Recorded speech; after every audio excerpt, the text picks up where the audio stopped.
Okay, it's here. Race day. Let's go run.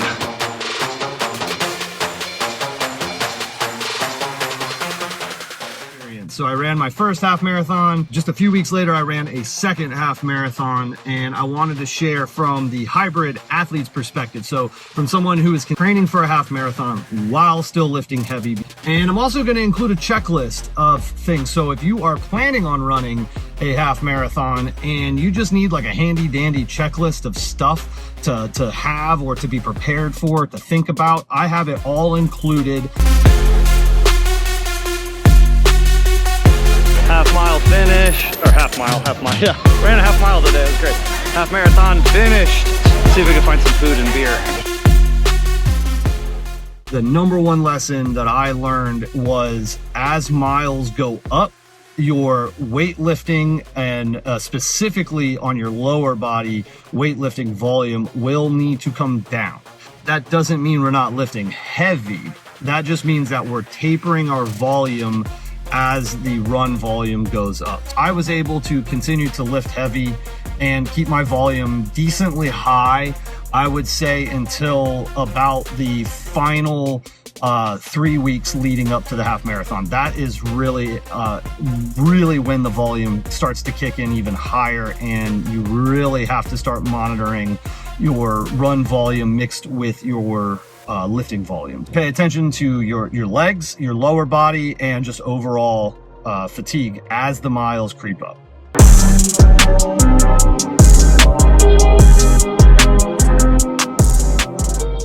One of the other biggest lessons that I learned in this half marathon training, and of course the half marathon itself, is to know the pace that you can comfortably run for a long ass time. Should be able to shake this out in training. If you use a Garmin, they actually have a race predictor in the Garmin in some of the models. I just used my own training, how I felt, my heart rate, and I looked at that data throughout the whole training to kind of get an idea of what I was able to do.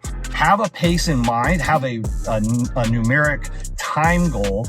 That doesn't make any sense, numeric time. But anyway, you know what I'm saying. Have a time goal in mind and a pace that correlates with that, and make sure that that's validated through your training to make sure you're not just setting some arbitrary number and trying to attain something that is not within your means. Know your comfortable pace, and you're not going to run your comfortable pace through the whole thing. You're going to start comfortable and you're going to ramp. So make sure that you know where your red line is and your comfortable pace, and you're going to want to be somewhere in the middle of that.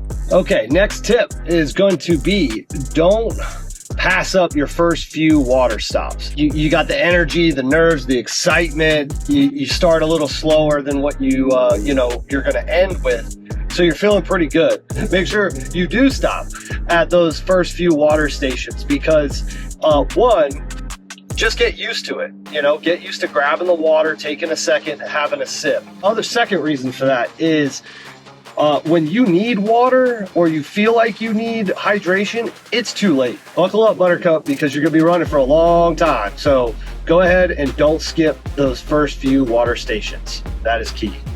All right, your next tip is going to be race day simplicity. Just like in training, you want to really hone in on the muscle memory of things, where your fuel's going to be, where your hydration's going to be. If you're going to do like a hydration bag or something, you don't want any surprises, right? So you practice that in training.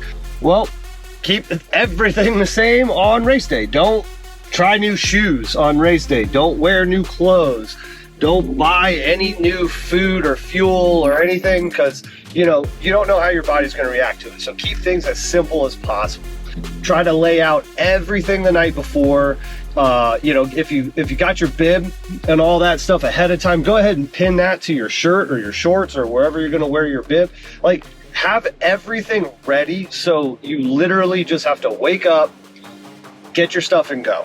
Okay, the last tip is going to be just trusting your training. As long as you select a good program from a reputable coach to follow, just trust the training.